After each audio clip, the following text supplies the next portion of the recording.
بسم اللہ الرحمن الرحیم۔ آج ہم حضرت لوط علیہ السلام کا واقعہ بیان کریں گے۔ حضرت لوط علیہ السلام حضرت ابراہیم علیہ السلام کے بھتیجے تھے۔ ان کے والد کا نام ہارون تھا۔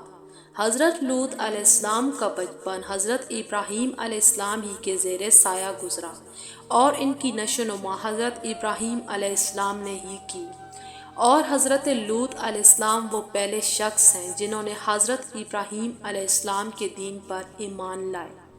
اسی طرح حضرت سارہ بھی حضرت ابراہیم علیہ السلام کے دین پر ایمان لائیں۔ حضرت ابراہیم علیہ السلام کی ہجرتوں میں ہمیشہ حضرت لوط علیہ السلام ساتھ رہتے تھے، اور حضرت ابراہیم علیہ السلام جب مصر میں ہوتے ہیں تو اس وقت یہ ان کے ہم سفر ہوتے ہیں۔ حضرت ابراہیم علیہ السلام نے حضرت لوط علیہ السلام سے فرمایا، مصر سے ہجرت کر کے اردن کے علاقے سدروم میں چلے جائیں۔ حضرت لوط علیہ السلام وہاں رہ کر دین حنیفہ کی تبلیغ کرتے اور حضرت ابراہیم علیہ السلام کی رسالت کا پیغام حق سناتے۔ حضرت ابراہیم علیہ السلام پھر واپس فلسطین چلے گئے اور وہاں رہ کر اسلام کی تبلیغ کا کام شروع کیے رکھا۔ اسی طرح جب اردن کے علاقے جو کہ سدروم کی آبادیاں تھیں وہ اس وقت بحیرہ لوط کے بہتے ہوئے دریا کے ساتھ آباد تھیں، کہا جاتا ہے کہ یہ بستیاں یہاں ہی آباد تھیں۔ لوط علیہ السلام نے جب سدروم میں آ کر قیام کیا تو دیکھا کہ یہاں کے باشندے بہت ساری برائیوں کو اپنے ساتھ لے کر چلتے ہیں۔ دنیا کی کوئی ایسی برائی نہیں تھی جو ان میں موجود نہ ہو، اور کوئی خوبی ایسی نہیں تھی جو ان میں پائی جاتی ہو۔ دنیا کی سرکش، بد اخلاق، بد اعتبار اقوام کے دوسرے فواشی کے علاوہ یہ قوم ایک خبیث عمل کی موجب تھی، یعنی اپنی نفسیاتی خواہشات کو پورا کرنے کے لیے وہ عورتوں کے بجائے مردہ لڑکوں سے اطلاعات کرتے تھے۔ دنیا کی قوموں میں اس عمل کا اس وقت تک قطعی کوئی رواج نہیں تھا۔ یہی بدبخت قوم تھی جس نے اپنے ناپاک عمل کی ایجاد اس طرح کی۔ اس عمل کی ایجاد صرف اسی قوم ہی نے کی تھی، اس سے پہلے کسی نے بے حیائی کا کام نہیں کیا۔ بے حیائی کی یہ انتہا تھی کہ وہ اس بدکاری کو عیب نہیں سمجھتے تھے اور فخرانہ انداز میں اس کا بیان کیا کرتے تھے۔ اہل سدوم کی یہ بھی عادت تھی کہ وہ باہر سے آنے والے تاجر اور سوداگروں سے مال کو نئے اور انوکھے انداز میں چھین لیا کرتے تھے۔ چنانچہ ان کا یہ طریقہ تھا کہ جب کوئی سوداگر باہر سے آ کر سدروم میں مقیم ہوتا تو اس کے مال کو دیکھنے کے بہانے سے ہر شخص تھوڑی تھوڑی چیزیں اٹھاتا اور لے کر چل دیتا، اور تاجر بیچارہ حیران اور پریشان ہو کر رہ جاتا۔ اب اگر اس نے اپنا یہ ضیاع مال کا شکوہ کرنے کے لیے ان کے لیڈروں سے جا کے بات کرتا اور لوٹی ہوئی چیزوں کا تقاضا کرتا تو لیڈروں میں سے ایک چیز لے کر ایک شخص آتا اور کہتا، بھائی میں تو یہ لے گیا تھا، لو تمہاری یہ چیزیں تمہیں دیتا ہوں۔ وہ رنجیدہ آواز میں کہتا کہ میں اس کو لے کر کیا کروں گا، جہاں میرا سارا مال لوٹ لیا گیا وہاں یہ بھی صحیح، جا تو ہی اپنے ساتھ اسے لے جا۔ جب یہ معاملہ ختم ہو جاتا تو اب دوسرا آتا اور اسی طرح وہ بھی اسی معاملے کو کہتا۔ اس پر اس تاجر کے رنجیدہ ہونے کا عالم کیا ہوگا کہ اس کا سارا مال انہوں نے ہڑپ کر لیا۔ حضرت ابراہیم علیہ السلام اور حضرت سارہ نے ایک مرتبہ حضرت لوط علیہ السلام کی عافیت خیر معلوم کرنے کے لیے اپنے خانزادے کو سدروم بھیجا۔ یہ جب بستی کے قریب پہنچا تو اجنبی سمجھ کر ایک سدرومی نے اس کے سر پر پتھر کھینچ کے مارا۔ جب اس نے پتھر کھینچ کر مارا تو اس کے سر سے خون جاری ہو گیا۔ تب آگے بڑھ کر سدرومی کہنے لگا کہ میرے پتھر کی وجہ سے یہ تیرا سر لال ہوا ہے، لہٰذا اس کا معاوضہ مجھے ادا کرو، اور اس مطالبے کے لیے کھینچ کر اس کو عدالت میں لے جاتا ہے۔ حاکم صدرومی کی مدعی کا بیان سن لیتا ہے اور کہتا ہے کہ صدرومی کے پتھر مارنے پر اجرت دینی چاہیے مدعی کو۔ یہ سن کر غصے میں مدعی آ جاتا ہے اور ایک پتھر اٹھا کر حاکم کے سر پر دے مارتا ہے اور کہتا ہے میرے پتھر مارنے کی جو اجرت ہے وہ تم اس صدرومی کو دے دینا، اور یہ کہہ کر وہ وہاں سے بھاگ جاتا ہے۔ اہل صدوم اس قسم کی فحاشی اور اس قسم کی بے حیائی، بد اخلاقی جیسے جرائم میں مبتلا تھے، ان کا بیان کرنا تو نہ ہی ممکن ہے۔ ان حالات میں حضرت لوط علیہ السلام نے ان کو ان کی بے حیائیوں اور خباثتوں پر مبتلا ہوتے ہوئے دیکھا تو انہیں طہارت کی زندگی کی طرف بلایا اور حسن خطابت اطاعت کرنے اور نرمی کے ساتھ ممکنہ طریقے سمجھانے کی پوری کوشش کی۔ ان کو سمجھایا کہ آپ لوگ یہ سب غلط کرتے ہیں، نصیحت کی اور گزشتہ اقوام کی بدعمالیوں کے نتائج بھی بتائے، عبرت بھی دلائی، مگر ان بدبختوں پر مطلق کوئی بات اثر نہ کرے، بلکہ اس کا یہ اٹل اثر کرتے اور الٹا اثر کر کر کہتے بے شک یہ پاک لوگ ہیں، اور مذاق اڑاتے۔ قوم لوط یہ مذاقیہ فقرہ بھی کہتا تھا کہ گویا حضرت لوط علیہ السلام اور ان کے خاندان پر طنز کرتے ہوئے ان کا مذاق اڑاتے اور کہتے بڑے پاک پاس لوگ ہیں، ان کا ہماری بستی میں کیا واسطہ۔ اس طرح یہ حضرت لوط علیہ السلام کا مذاق اڑاتے، اگر ہم ناپاک اور بے حیا لوگ ہیں تو وہ ہمارے پاک باز لوگ ہیں، تو ان کا ہماری بستی میں کیا واسطہ ہے، ان کو یہاں سے نکالو۔ حضرت لوط علیہ السلام نے پھر ایک مرتبہ بھری محفل میں ان کو نصیحت کی اور فرمایا تم کو اتنا بھی احساس نہیں رہا کہ میں سمجھ سکوں کہ مردوں کے ساتھ بے حیائی کا تعلق، لوٹ مار اور اس قسم کی بد اخلاقیاں بہت برے اعمال ہیں، تم یہ سب کیوں کرتے ہو؟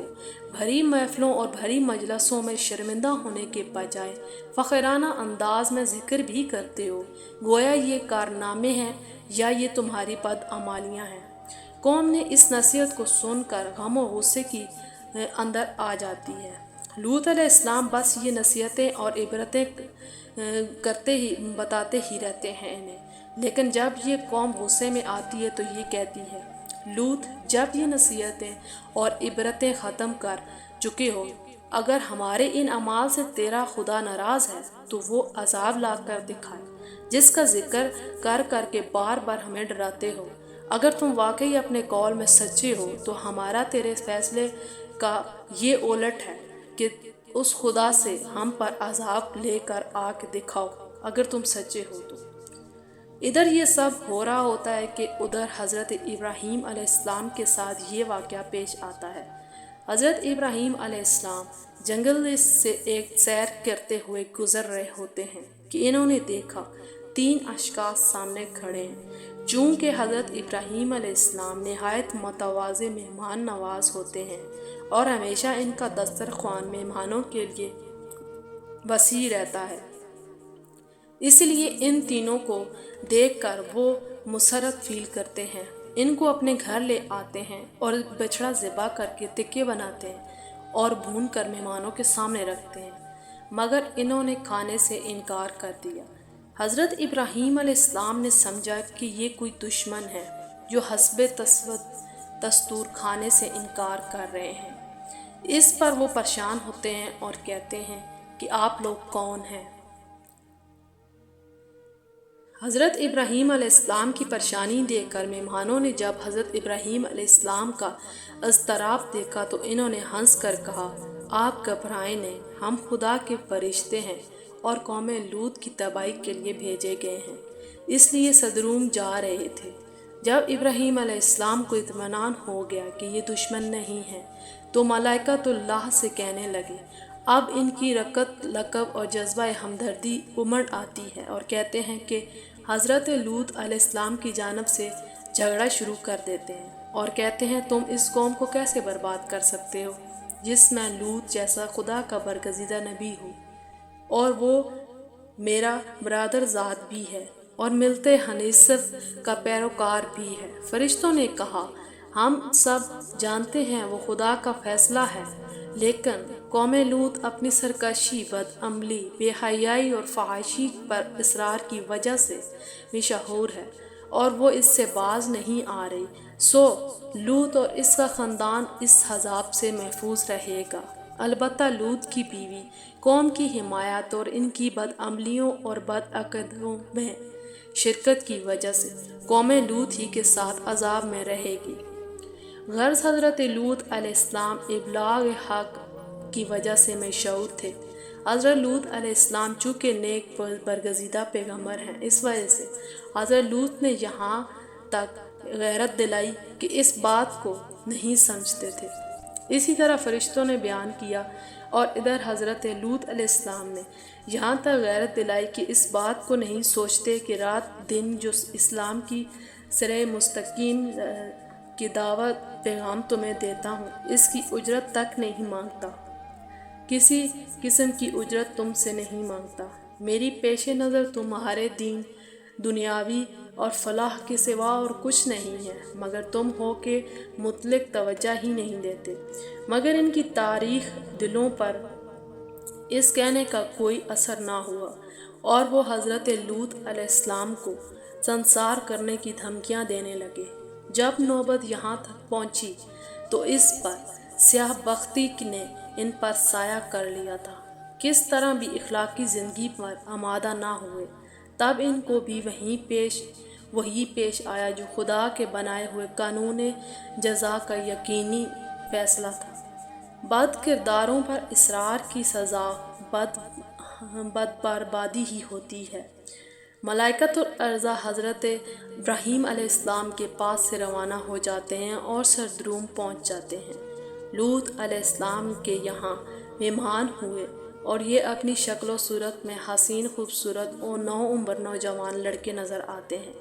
حضرت لوط علیہ السلام نے ان مہمانوں کو دیکھا تو گھبرا گئے اور ڈر کے بدبخت قوم میرے ان مہمانوں کو کہیں کوئی نقصان نہ پہنچائے، کیونکہ ابھی تک ان کا یہ نہیں راز سامنے آیا تھا کہ یہ اللہ کے فرشتے ہیں۔